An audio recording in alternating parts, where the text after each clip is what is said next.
7টা checkpost একটা ফুলসেরাতে, চুলের মতো হালকা। যদি 1 নম্বর চেকপোস্ট আপনি পার হতে পারেন, 2 নম্বরে যেতে পারবেন। 2 নম্বর পার হওয়ার পরে 3 নম্বরে যেতে পারবেন। 3 নম্বর পার হওয়ার পরে 4 নম্বরে যেতে পারবেন। যদি 4 নম্বর পার হতে না পারেন, প্রশ্নের উত্তর না দিতে পারেন, এখান থেকে জাহান্নাম। এইভাবে 7 নম্বর চেকপোস্ট অতিক্রম করার পরে আপনার জান্নাতের হিসাব।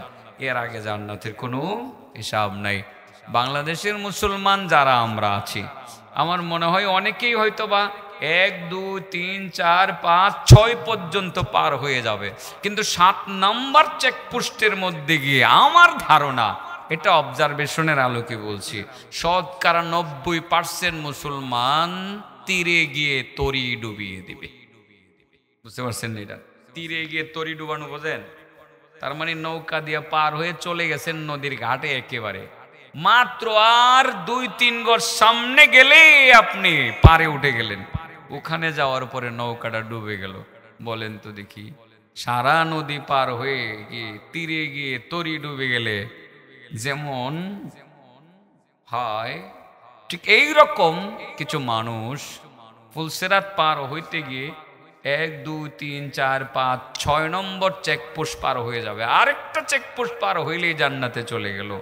ওই জায়গাতে গিয়ে আমার ধারণা 80%ই বলছি, শতকরা 80% মুসলমান জাহান্নামের আগুনে নিক্ষিপ্ত হবে, শেষ সময়ে গিয়ে ধরাটা খাবে। এটাকে বলি আমরা তীরে গিয়ে তরি ডুবে যাওয়া। বুঝাইতে পারছি কথাটা? এই যাই জামালা যাওয়ার দরকার কি? আমার কথা হইলো সহজ একটা পথ বলে দেই। এই যে একটা স্প্যান্ডেল আছে না, হ্যাঁ, এই যদি এইগুলো যদি চেকপোস্ট হয়, 1টা 2টা 3টা 4টা 5টা 6টা 7টা যদি হয়, এদিক দিয়ে আইলে চেকপোস্টে তো একজন একজন করে চেক করবে, পুলিশ থাকবে না? এই দিক দিয়ে আসলে তো চোখে পড়বে চেকারদের, যারা চেক করে, ওরা তো চেকপোস্ট বানিয়ে বানিয়ে বসা আছেন আল্লাহর ফেরেশতারা, এদের চোখ এড়ানো যাবে? আচ্ছা, এই দিক দিয়ে না এসে যদি এই যে উপর দিয়ে তিরপালের উপর দিয়ে গেলে ভিতরের লোকজন দেখবে, আমার নবী কয় আমার এমন কিছু উম্মত আছে চেকপোস্টে যাইতই না, আর চেকপোস্টের উপর দিয়ে চেকারদেরকে ফাঁকি দিয়ে বিনা হিসাবে পাখির মতো উড়ে উড়ে জান্নাতে চলে যাবে। এটা বেশি ভালো না? আমি এই ওয়াজটাই করি আজকে। কি কই, কি করলে পাখির মতো উড়ে উড়ে বিনা হিসাবে আপনি জান্নাতে চলে যেতে পারবেন? এটাই করি মুরব্বী, কি বলেন? এটাই করি, এটাই করি। চেকপোস্ট নিয়ে বেশি কথা বলবো না, রাত্র তো বেশি হয়ে গেছে। 7টা চেকপোস্টে 7 ধরনের জিজ্ঞাসাবাদ হবে। ধরা খাইলে তো খাইলেনি, যেটার মধ্যে ধরা খাইবেন এখানেই শেষ। মুহাম্মদুর রাসূলুল্লাহ সাল্লাল্লাহু আলাইহি ওয়াসাল্লাম বলেছেন, এই হাদিসটি ইমাম গাজালি দাকায়েকুল আখবার নামক কিতাবে এনেছেন। ইমাম গাজালির কিতাব থেকে আমি দেখেই বলছি, মূলত আমার তো নিজের থেকে তৈরি করে কোনো কথা বলার ক্ষমতা নাই, আছে আমার নবীর হাদিস, এগুলোই আমাদের পুঁজি। পবিত্র আল কোরআনের আয়াত, এগুলোই আমাদের সম্পদ। এই সম্পদের বাইরে কথা বলার সুযোগ নাই। আমার নবী সাল্লাল্লাহু আলাইহি সাল্লামের একটি হাদিসের মূল্য যে কত বেশি, আমি তো মনে করি এই হাদিসটাই যদি উম্মত ফলো করে, 7টা চেকপোস্টের বিবরণ যদি উম্মত ফলো করে, উম্মতের আর কিছু লাগে না, এ জান্নাতে যাবে, তাকে কেউ আটকে রাখতে পারবে না। আসলে আমরা ওয়াজ শুধুমাত্র শুনি, বুঝি না, আমল করি না। নবীর ভালোবাসার কথা মুখে মুখে বলি, বাস্তবে ভালোবাসি না। নবীর ভালোবাসার কথা গজলে গানে বলি, সুন্নতের উপর আমল করি না। নবীর ভালোবাসার কথা শুধুমাত্র মিছিলে মিছিলে বলি, কিন্তু বেশি বেশি দুরূদ পড়ি না। ও হতভাগা মুসলমান, তুমি দুরূদ থেকে বঞ্চিত কেন? তুমি বেশি বেশি দুরূদ পড়তে পারো না? বেশি বেশি দুরূদ পড়লে তো আল্লাহর রহমত নগতে নগতে নাজিল হয়, ঠিক না বেঠে? দুরূদ তো এমন আমল, যে আমল দ্বারা আল্লাহর রহমত নগদ নগদ নাজিল হয়। নবীর সুন্নত তো এমন আমল, যে আমল দ্বারা আল্লাহর নবীর সাথে জান্নাতে থাকার সৌভাগ্য অর্জিত হয়। আমরা দুরূদ পড়ি না, সুন্নতের উপর আমল করি না, মুখে মুখে শুধু ভালোবাসি ভালোবাসি, সারাদিন ভালোবাসি ভালোবাসি বললে চলবো? হ্যাঁ, ভালোবাসা দেখাই দিব না? প্রথম তো দেখাবেন, দুরূদ পড়বেন, সাল্লাল্লাহু আলা سيدنا ومولانا محمد وآله وأصحابه وسلم صلى الله على سيدنا ومولانا محمد وآله وأصحابه وسلم পড়েন বাবা দুরূদ পড়েন সাল্লাল্লাহু আলা সাইয়্যিদিনা ওয়া মাওলানা মুহাম্মদ ওয়া আলিহি ওয়া আসহাবিহি ওয়া সাল্লাম। মহব্বত করে করে দুরূদ পড়বেন, দিলে শান্তি লাগবে। দুরুদে আল্লাহ রহমত নাজিল হয়, এটাই তো শান্তি। রহমত মানেই তো শান্তি। আমি বুজুর্গদের এই দুরুদের আমল দেখছি। আমি তাদের সাথে যখন দুরুদ পড়তাম, ভালোবাসার ঢেউ খেলতো চোখের পানি। ভালোবাসার চোখের পানির কিন্তু স্বাদই আলাদা, ঠিক না বেটি? মহব্বতের চোখের পানির মজাই আলাদা। এমনিতে গানে গানে দুরুদ পড়া আর মহব্বত করে দুরুদ পড়ার বেশ কম আছে। দুরুদ হওয়া লাগবে মহব্বত দিয়ে। বলেন কি দিয়ে? মহব্বতের দুরুদে ভালোবাসার ঢেউ খেলে ঢেউ খেলে। একটা বার দুরুদে 10টা রহমত নাজিল হয়, 10টা গুনাহ মাফ হয়, 10টা মর্যাদা উঁচু হয়। সুবহানাল্লাহ ওয়া বিহামদিহি। ভালোবাসা মুখে মুখে না, শুধু বাস্তবে ভালোবাসতে হবে। মনে থাকবে এই কথা। ও যুবক, আজ থেকে তুমি দুরুদ বাড়িয়ে দাও, পরে একটা একটা করে সুন্নত তোমার মধ্যে তুমি নিয়ে আসো। আমি সেদিকে না যাই, নবীর হাদিস সাল্লাল্লাহু আলাইহি সাল্লাম, নবীর হাদিসটাই বলি। পুলসেরাতটা আপনি পার হইবেন কিভাবে? ও আরেকটা কথা, এটা না বললেই নয়। 7 নম্বর চেকপোস্টে দাসপাড়ার মানুষ বেশি ধরা খাবে। কত পার্সেন্ট? হ্যাঁ, 7 নম্বরে কত পার্সেন্টে ধরা খাবে? 80%। কত পার্সেন্ট? নামাজ পড়েও ধরা খেয়ে যাবেন। এটা বলে ফেলি, এটা না বললে মনে হবে না সাবজেক্ট, কিন্তু আমরা এটার ভিতর দিয়ে যাইতামই না। কিন্তু যাবো কোন কাম করলে উপরে দিয়ে যাওয়া যাইব, এটাই তো কইতাম।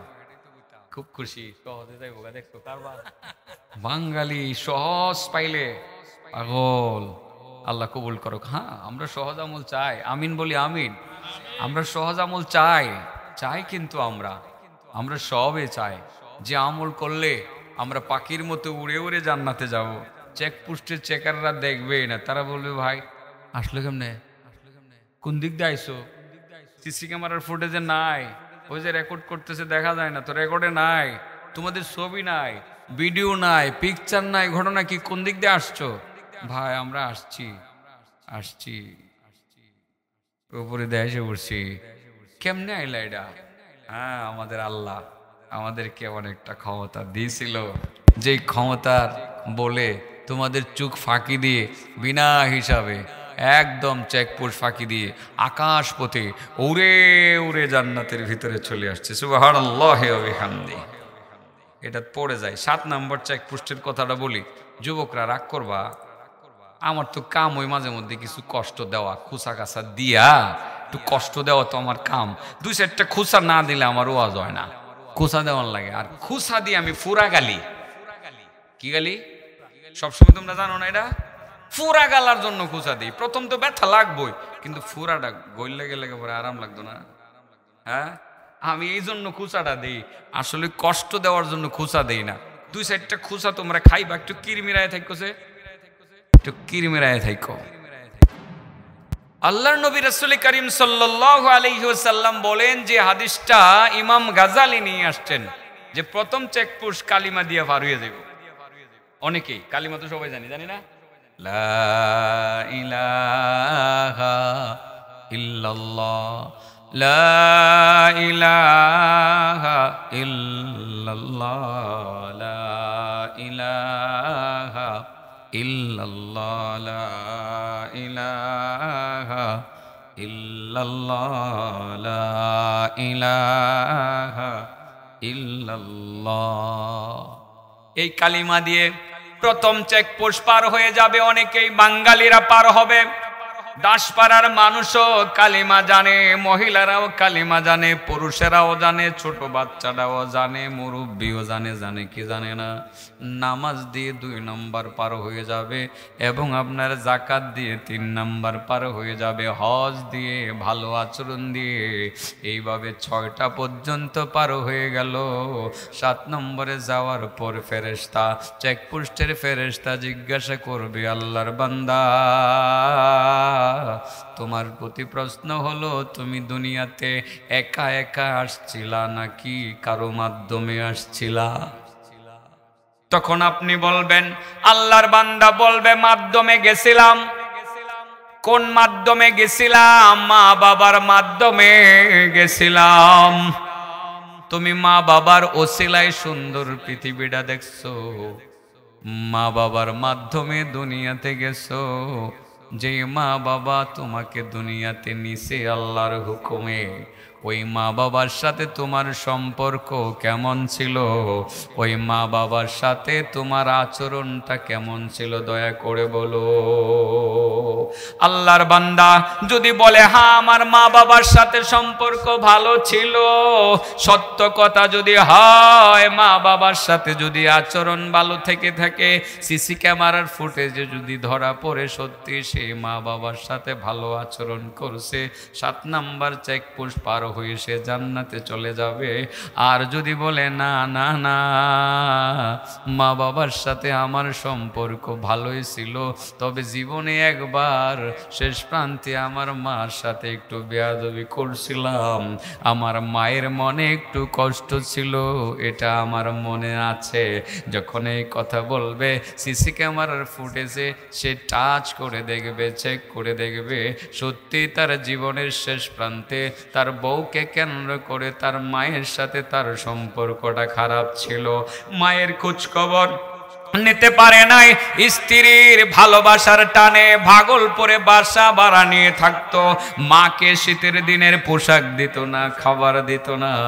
এটা যখন সিসি ক্যামেরার ফুটেজে ফুটে উঠবে, তখন ওই ফেরেশতারা 7 নম্বর চেকপোস্ট থেকে বলবে, 6 নম্বর চেকপোস্ট পর্যন্ত পার হয়েছিল বান্দা, শেষ পর্যন্ত তীরে আসিয়া তোমার তরিটা তুমি ডুবাইয়া নিজের হাতে ডুবাইয়া দিলা, তোমার মারে কষ্ট দিলা, তোমার বাবারে কষ্ট দিলাম, তোমার জান্নাতে যাওয়ার অধিকার নাই। এতটুকু সামনে রাস্তা অতিক্রম করার পরেও তুমি সামনে যেতে পারবে না। ফেরেশতারা ধাক্কা মেরে এখান থেকে তাকে জাহান্নামের আগুনের মধ্যে ফেলে দিবে, এখান থেকে তার জন্য জাহান্নাম অবধারিত হয়ে যাবে। নাউজুবিল্লাহ বলেন। তারপরে বলেন তো দেখি বাবা, বলেন তো দেখি 7 নাম্বার চেকপোস্টে ধরা খাবে কে?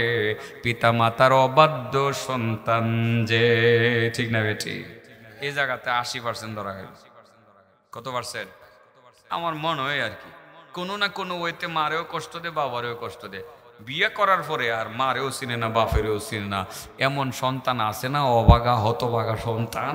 বিয়েটা করার পরে মারও কোনো দাম নাই, বাবারও কোনো দাম নাই, মার কোনো ইজ্জত নাই, বাবারও কোনো ইজ্জত নাই। মা খাইলো কি খাইলো না খবর নাই, বাবা খাইলো কি খাইলো না খবর নাই।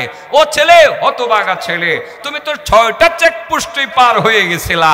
মায়ের সাথে শেষ সময়ে বিয়ের পরে দুর্ব্যবহার করে তীরে গিয়ে তোমার তরিটা তুমি ডুবাইয়া দিলা, নিজের পায়ে নিজে কুড়াল মাইরা নিজে নিজে জাহান্নামের আগুনে নিক্ষিপ্ত হইলা। তোমার মতো দুর্ভাগার হতভাগা কপাল পুরা কয়জন আছে? বুঝতে পারছো দোস্ত? তাহলে শেষ সময় আটকা পড়লে দুঃখ না? এটা দুঃখ না? সবই তো গেছিল ভার হইয়া, কিন্তু এই জায়গাটা গিয়ে ধরা খাইলা। তাহলে আজকে থেকে মা বাবার লগে একটু আপোষ করে ফেলার দরকার আছে না? আছে। আজকে মার লগে আপোষ। মা, যা করছি সব ভুল করছি, বাবা যা করছি সব ভুল করছি, অন্যায় করছি। ছেলে মেয়ে আমারও হয়েছে, তুমিও আমার বাবা, তুমি আমার মা। আমি ছেলে মেয়ে স্ত্রী সন্তান নিয়ে ভালোই আছি, তোমাদের খোঁজ খবর রাখতে পারছি না। তোমরা জন্ম না দিলে তো এই দুনিয়াতে আসতে পারতাম না, তোমাদের মাধ্যমে আসছি। মা আমারে মাফ করে দিও, বাবা আমারে মাফ করে দিও। জিন্দিগিতে মা বাবা সন্তানের দুঃখ কষ্ট মনে রাখবো, জীবনও মনে রাখতো না একটু খুলে। আরে বাবা তুই কি কস? ভিতরে ভিতরে খুশি, আমার হুতে মাপ চাই। হ্যাঁ খুশি কি, ডাইরেক্ট খুশি, ডাইরেক্ট খুশি, মাও খুশি বাবাও খুশি। বুড়া বুড়ি 5 দরের মধ্যে গিয়া কয় কি ব্যাপার আমার ফুটটা মাশাল্লাহ কি সুন্দর চেঞ্জ হয়ে গেল। এতদিন আমার ফুতে দেখতেও আসে না, এতদিন খোঁজ খবরও রাখে না, আজকে কি হলো ঘটনা কি? ও আজকে গেছিল মনে হয়, ও আর শূন্য ফুতের মধ্যে এত পরিবর্তন। ডাক দিয়ে কো বাসান কি খাই আসছোস বাগলপুরের বাসার থেকে? কিছুই খাইছোস না বউ? আমি মুরগির তরকারিটা গরম করে দেই, তুই তোর জিফুত লইয়া খাইয়া এরপরে যাবিনি, নাইলে আজকে থাইকা যাইবে, কালকে আমরা দুইজন তোর বাসায় বেড়াইতে যাবো। মা খুশি আর বাবা খুশি। ও মিয়া জানোনি 7 নম্বর চেক পোস্টে তোমারে আটকাইকে, এখানে তোমারে কেউ আর আটকাবে না। আর এই যে কামটা তুমি করলা, আজ রাত তোমার মা আর তোমার বাবারে খুশি করলা। তুমি কি কামাই করছো তুমি জানো? আল্লাহ নবীর সাহাবী আনাস ইবনে মালিক থেকে বর্ণিত হাদিস, কেউ যদি মা বাবাকে ছোট্ট একটা কথা বলে খুশি করতে পারে, নগদে তার আমলনামায় 2 লক্ষ বছরের নফল ইবাদতের নেকি জমা হয়ে যায়। কয় লক্ষ বছরের? সুবহানাল্লাহ কইন। তাহলে 7 নম্বর চেকপোস্ট পার হওয়ার জন্য কি করণ লাগবো? মা বাবারে খুশি করণ লাগবো। খেদমত কইরা না কইরা? হ্যাঁ মা বাবারে খেদমত কইরা। এত বেশি কিছু খাইতো চায় না তো মা আর বাপে। একটা কমলা দিল এটারে 60 টুকরা করে লা, ওরে একটা খায় আর বাকিটা নাতিরারে খাওয়াইলা, ঠিক না বেঠি? কিন্তু আবার কমলাটা না দিলে মনে মনে কষ্ট হয় মা।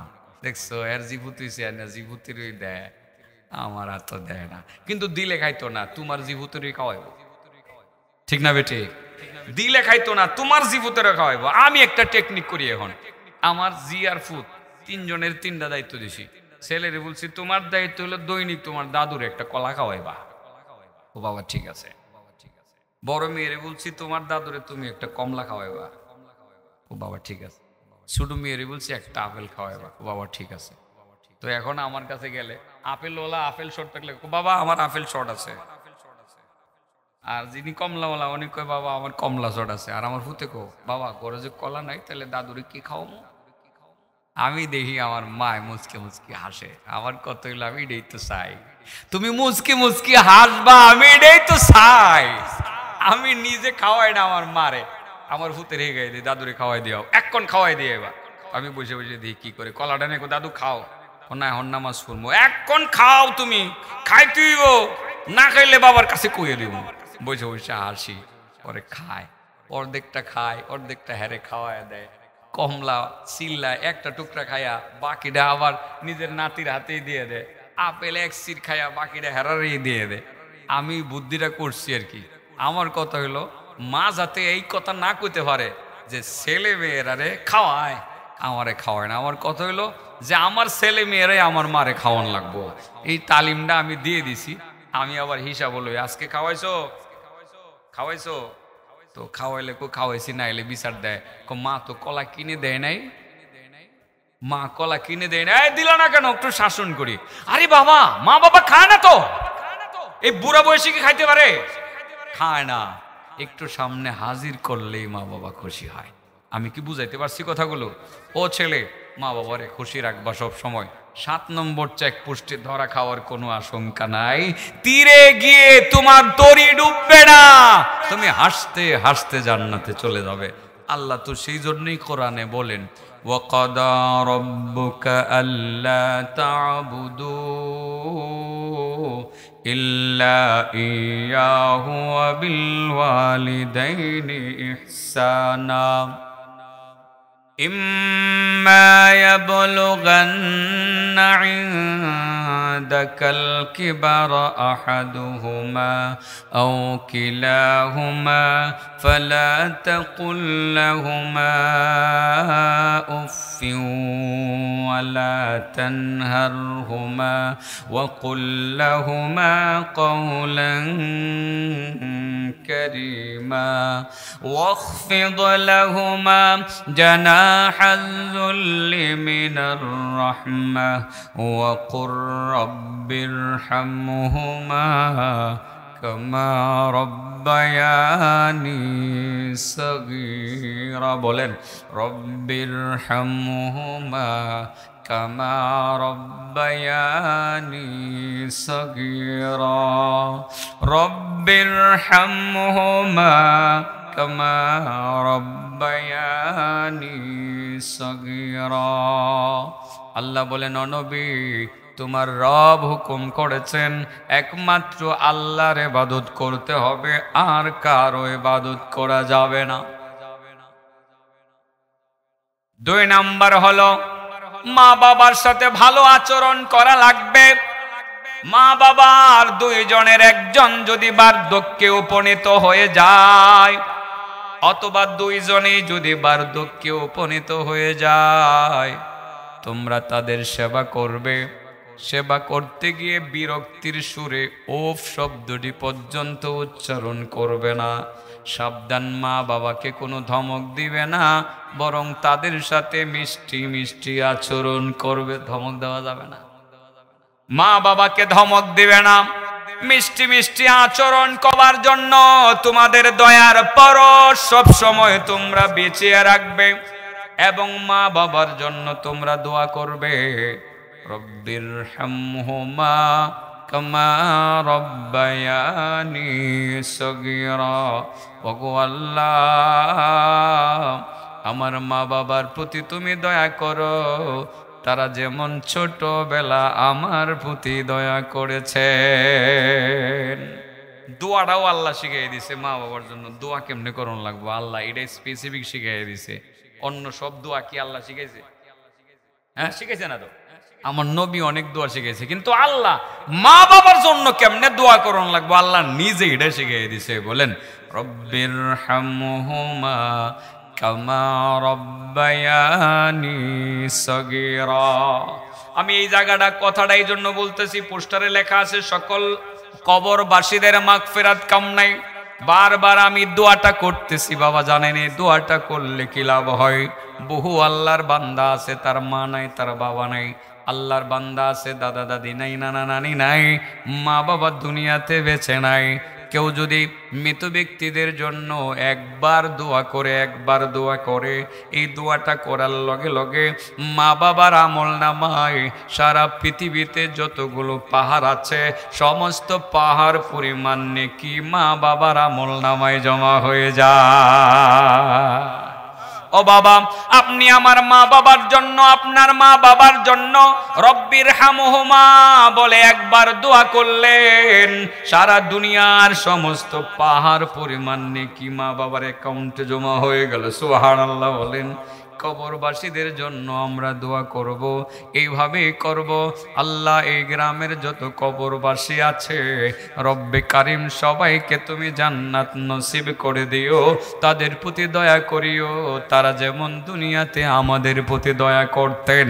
এই দোয়াটা করার সঙ্গে সঙ্গে এই দাসপাড়া এলাকার সমস্ত মুর্দাগান যারা কবরে চলে গেছেন তাদের আমল নামায় সারা দুনিয়ার সমস্ত পাহাড় পরিমাণ নেকি জমা হয়ে যায়। দোয়াতে আসলে অনেক লাভ। মৃত ব্যক্তিদের জন্য দোয়া করব, যাদের মা বাবা নাই অন্তত পক্ষে দৈনিক একবার হলেও বলবো রব্বিরহামহুমা কামা রব্বায়ানি সগীরা। বলবো না? আমি মনে হয় সাবজেক্ট থেকে একটু দূরে গেছি গা, একটুও না। দেখবেন তো এখন সাবজেক্ট কেমনে যায় করছি আমি। জাগাত বলছিলাম না চেকপোস্ট কটা, 7 নম্বর চেকপোস্টে ধরা গেব গাড়া। ওই হতবাগা ছেলে মেয়েটি যেটি মা বাবার কথাবার্তা শুনে না, তাদের কথাবার্তা অনুযায়ী চলে না, আর কষ্ট দেয়, এটি 7 নম্বরে ধরা খাইব। আজকের থেকে আর ধরা খাইতো না ইনশাআল্লাহ। আপুস হয়ে যাইতো না ইনশাআল্লাহ। আব্বার সাথে শরমের কি আছে, বাপ হইতো, নিজের বাপ হইতো। বাবা সরি, অসুবিধা আছে? মা সরি মাফ করে দিও, অসুবিধা আছে কোনো? মারে ক, বাপের ক, এটা কি অন্য মানুষের কাছে কইতাছে? মা বাবার লোক একটু কইলে বা ছেলেরা পারত না, কষ্ট দিতে না তো মারে আর কোনো দিন? হ্যাঁ, দিবা না? সরি বলে ফেলবানি? ইনশাল্লাহ বলে ফেলবো। তো এরপরেও ভাবলাম যে যদি এদিকে যাওয়াই লাগে তো ধরা খাইব, ঠিক আছে না? এরপরেও চিন্তা, লাস্টে তো একটা করছি যাতে না যাওয়া লাগে, এদিক দিয়ে যাতে যাওয়া যায়। হ্যাঁ, এটা তো কইছি, কইলিতাম। রেডি আছে? আচ্ছা। ইমাম গাজালি দাকায়েকুল আখবারে লেখেন, কিছু মানুষ তারা চেকপোস্টের সবকিছু ফাঁকি দিয়ে আকাশ প্রতি উড়ে উড়ে জান্নাতের ভিতরে চলে যাবে। তো ফেরেশতারা যারা চেকপোস্টের দায়িত্বে, এরা মাঝে মধ্যে গিয়ে দেখতো না, কি তুমি কোন পাক দাইছো, দেখি সিসি ক্যামেরার ফুটেজে নাই, কি ক্যামেরা ধরা বললো না, কোন দিক দিয়ে আইছো? আমার আল্লাহ যদি পার করে দেয়, কোনো ক্যামেরা স্যামেরা কাম হইব? হ্যাঁ, কাম হইতো না। কিভাবে আইলা তোমরা জান্নাতে? ওই গেটে দৌড় দিয়ে ঢুকলাম। কেমনে ঢুক? ওই যে এমনি ঢুকছি, পাখির মতো উড়ে উড়ে আমরা জান্নাতের ভিতরে ঢুকে গেছি। কেমনে ঢুকলাম? যে আল্লাহ আমাদেরকে একটা আমল করার তৌফিক দিছিলেন। কি আমলটা আমরা বৎসরে করতাম? কি আমল? রমজান মাস আসলে আল্লাহরে খুশি করার জন্য, একমাত্র আল্লাহরে খুশি করার জন্য রোজা রাখতাম।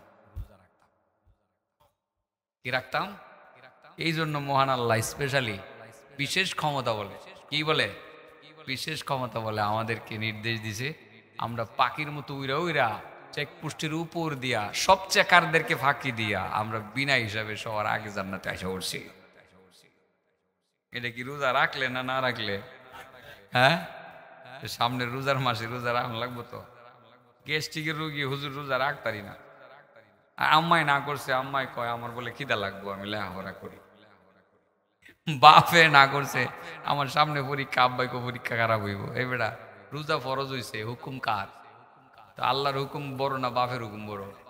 এ জায়গাতে আল্লাহর হুকুম বড়। আর বাপগুলো তো ব্যাক কল, যেসব বাপে এই মানে প্রাপ্তবয়স্ক ছেলে মেয়েদেরকে রোজা রাখতে দেয় না, এটি বাপগুলো ব্যাক কল, নিজের হাতে দূরে ফুলারে যার নামে ফাটানোর ব্যবস্থা করতেছে। বাবা ছেলেরে রোজা রাখতে শেখান, একবেলা না খাইলে কিচ্ছু হয় না, একবেলা না খাইলে কিচ্ছু হয় না। 12 বছর বয়স থেকে রোজার পূর্ণাঙ্গ ট্রেনিং দেওয়াইবেন, এর আগের থেকেই দেওয়াইবেন। 12 বছরে পূর্ণাঙ্গ ট্রেনিং দেওয়াইবেন, রোজা রাখাইবেন। ছেলে মেয়েরা রোজা রাখবে, শারীরিক সুস্থতা বৃদ্ধি পাবে। 1 মাস রোজা রাখলে ভিতর ভালো হবে তো আস্তে আস্তে। উপবাসের অনেক কল্যাণ, রোজার অনেক লাভ। লাভের বর্ণনা করলে রাত শেষ হইব। আমি রাত শেষ করতেতাম না, আমার জানে দিতেছে না।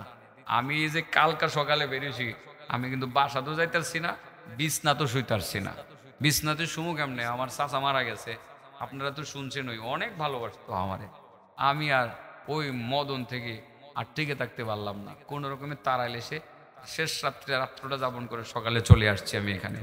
আয়সা আগরপুর মাদ্রাসায় ঢুকছি, ঢুকে একটু ফ্রেশ হয়েছি, সোয়াক পইরা জোহরের নামাজটা পইরা আবার জানাজায় আইছি। এখান থেকে আবার গেছি কিশোরগঞ্জ, কিশোরগঞ্জ গিয়া বয়ান করে আবার এদিকে রোয়ানা দিছি। রেস্ট পাইলাম কোন সময়? রেস্ট পাই নাই তো, আসলে জানে দেয় না। আর একটা কথা আপনারা জানেন, সজাগ থাকলে কণ্ঠ কিন্তু সাপোর্ট করে না, গলা দিয়ে আওয়াজ বের হতে চায় না। কোন রকমে কষ্ট করে করে কথাগুলো বলছি আমি। 40টা মিনিট সময় কোন রকমে পার করতেছি, দেখি আরো কয়েকটা মিনিট সময় যাবে। ওই উড়ে যাবো কেডা? তো রোজা রাহন তো নাকি? রোজা যে কেমন এবাদত, শুধু খালি রোজার সংজ্ঞাটা দিয়ে আমি শেষ করবো। দিতাম 2টা লোকুর লোকেরে, আমার চাচা 2জন উঠে গেছে, ফেটে খুদে লাগছে, ও আইবো, আবার আইবো। বুড়া মানুষ জরুরত হয়ে গেছে, এরা আসলে উড়াই দিছি দীক্ষা, ভাবছে উড়াল যখন দিতারছি আর কিচ্ছু লাগতো না জায়গা। এই জন্যই আমি আসল কথাটা দেরিতেই কই। আবার এটা দেরিতে বলেও সমস্যা, এই যে এদের ক্যামেরা দিয়ে এটা করে না, করার পরে তো ফেসবুকে লোকজন অনেক কয় আমি আসল কথা কই, দেরি করতেছেন করে পরে হ্যাঁ বাবা হনুর লাগে। এখন এটি আটকাই ধুইবার লাগে যে আমি আসল কথাটা দেরি করি, এটা তো হ্যারারে বোঝাই পারি না যে মাঝে দিয়া একটা কথা আটকায় থুইয়া মোটামুটি কিলানো যায়, কিছু শাসন বাসন করা যায়। পিতামাতার নাফরমানদেরকে মোটামুটি শাসন করলাম না, একটু গুতায় গাতায় ফুরা টুরা গাললাম। এই গালানোটা তো গালাই তারতাম না যদি আসল কথা আগে কয়েলে তো যাই বোগা আগে। কথা বুঝছেন না? এটা তো আর এই লোকগুলোরও বুঝাইতারি না, এরা তো খালি অপেক্ষা আছে, আসল কথাটা কয় না, না করলে পরে ফালায় তো মোবাইল, আসল কথা কয় না। পরে একটা কমেন্ট লেখে আসল কথা তাড়াতাড়ি কয় না, আজারে কথা কইেন না, এরকম লেখে। আমি দেখি মাঝে মধ্যে, আছি মাঝে মধ্যে দেখি আসল কথা কইছি, এরা 2জন চাচা ঠিক হয়ে গেছে। হ্যাঁ, আসল কথাটা আরো দেরিতে কর লাগবে, আমি বুঝছি। কি করেন আপনারা? আরে মিয়া আসলটাই তো রয়েছে, এটা কি কইছি? আরা দেখেন আবার আইব, আসলটাই রয়েছে। দেখেন যে রোজা কারে কয়, রোজা এমন এক ইবাদতকে বলে আল্লাহু আকবার, যে ইবাদতের মাধ্যমে বান্দা শুধু মহান আল্লাহর কাছে যান, শুধু এমনটাই না, বরং আল্লাহ নিজে প্রত্যেক দিন বান্দার কাছে চইলা আসেন রোজার মাধ্যমে। কিসের মাধ্যমে? আল্লাহ নিজে এসে বলে কটুক কাছে আসে। আল্লাহু আকবার। কইতাম হাদিসটা, কইতাম কেমনে আসে, কিভাবে আসে কইতাম। মুসা নবীর নাম শুনছেন? বাড়ি কই? চিটাগাং। কোন জায়গায় বলেন? মিশর বলেন। আর ইতিহাস জানার জন্য এনে বলি কথাটা, বলেন কোথায়? মিশর নাকি? ওখানেই তো মুসা নবী আলাইহিস সালাতু ওয়াস সালাম, ওনার উপরে আল্লাহ একটা কিতাব নাজিল করছিলেন। কিতাবের নাম হলো কোরআন শরীফ। কি? হ্যাঁ, তাওরাত। আর ঈসা নবীর উপরে কি নাজিল হয়েছিল? আর দাউদ নবীর উপরে। আর আমাদের নবী আল্লাহর বন্ধুর উপরে আল্লাহু আকবার, শ্রেষ্ঠ কিতাব আল কোরআনুল কারীম, কোরআনুম মাজিদ, শ্রেষ্ঠ কিতাব, শ্রেষ্ঠ নবীর উপরে শ্রেষ্ঠ কিতাব। দেখেন, একটু বুঝেন। মুসা নবী আলাইহিস সালাম উনি অনেক চিন্তা ভাবনা করে দেখছে সারা দুনিয়াতে আল্লাহ বহু নবী রাসূল পাঠাইছে, আমার মতো এত নামি দামি নবী রাসূল মনে হয় আল্লাহ পাঠাইছে না। মুসা নবীর কথা হলো, আমার সময়ে তো অনেক ঘটনা ঘটছে, ফেরাউনে নদীতে ডুববা মরা, ঠিক আছে না? আর লাডি তো আল্লাহ আমার একটা দিছে, ওই লাডি বার ফাত্তরে আঘাত করলে পানি বাইরে হয়, সাগরে আঘাত করলে রাস্তা হয় নাকি? মাটির মধ্যে গাইরে তুলে আপেল গাছ হয়, মাটির মধ্যে গাইরে তুলে আপেল গাছ হয়। আবার সময় জাদুগিরের সামনে ভালাই দিলে তা হয়ে জায়গা। দেখছুনি লাডির একটা রাডির মধ্যে কি মুজেজা আল্লাহ দিয়ে দিছিল নবী। সুবহানাল্লাহ। মুসা নবীর কথা হইল, এই লাডিটাই তো আমার শ্রেষ্ঠত্বের বড় প্রমাণ। তাইলে আল্লাহর কাছ থেকে শুধু ঘোষণাটাই না আনতে হবে যে আমি সর্বশ্রেষ্ঠ নবী। মুসা নবীর দেখ যুক্তিটা দেখেন, আসলে কি উনি সর্বশ্রেষ্ঠ নবী? এটা সর্বশ্রেষ্ঠ নবী, এটা এমনি মুখ দেখলে তো না, বাস্তবে দেখেন কেমনে যে আমার আল্লাহ মুসা নবীর বুঝাইয়া দেয়, কেমনে বুঝাই দেয় এবং কেন বুঝাইয়া দেয়। মুসা নবী গেছে আল্লাহর কাছে, গিয়া কো আল্লাহ তুমি আমারে পাহাড়ে দাওয়াত করে আনো মাবুদ, তোমার সাথে আমার কথাবার্তা হয়, তোমার আমি 2-4টা কথা বলি মাবুদ। 1 নম্বর কথা হইলো, তুমি যে আমার লাঠিটা দিলা, এই লাঠি দিয়ে তো আমি অনেক কাজ করতে পারি। লাঠি দ্বারা গাছ থেকে পাতা পারি, বকরি চড়াই, প্রয়োজনে এটা টর্চ লাইটের কাম হয়। অন্ধকারে যখন বেরোই টর্চ লাইট থাকে না, হাত দিয়ে ঘষা দিলে টর্চ লাইটের আলো জ্বলে। সুবহানাল্লাহ বলেন। আর যখন আমি একা একা থাকি, আমার সাথে কথা বলার মতো কোনো মানুষ যখন আমি খুঁজে পাই না, লাঠি আমার সাথে কথা কয়, তার সাথে কথা বলতে বলতে যেখানে ইচ্ছা সেখানে যায়। সাগরের পানিতে বাড়ি দিলে রাস্তা হয়, ঠিক আছে না? এবং পাথরে আঘাত করলে পানির ফোয়ারা বের হয়। পানির মাটির মধ্যে গেড়ে দিলে আপেল গাছ, কমলা গাছ হয়ে যায়। মাবুদ কি একটা লাঠি দিছো। এই যুক্তির আলোকে আমি তো বলতেই পারি আমি তোমার সর্বশ্রেষ্ঠ বান্দা এবং তোমার সবচেয়ে বেশি কাছের বান্দা। আল্লাহ মুসা নবীর কও, মুসা আরো কিছু কথা থাকলে কও। মুসা গো মাবুদ আরেকটা কথা আছে। কি কথা? কই এগুলো কোরআনের কথা, কিন্তু লাঠির কথা কোরআনে আছে না? ওমা তিলকা বিয়ামিনিকা ইয়া মুসা قال هي عصاي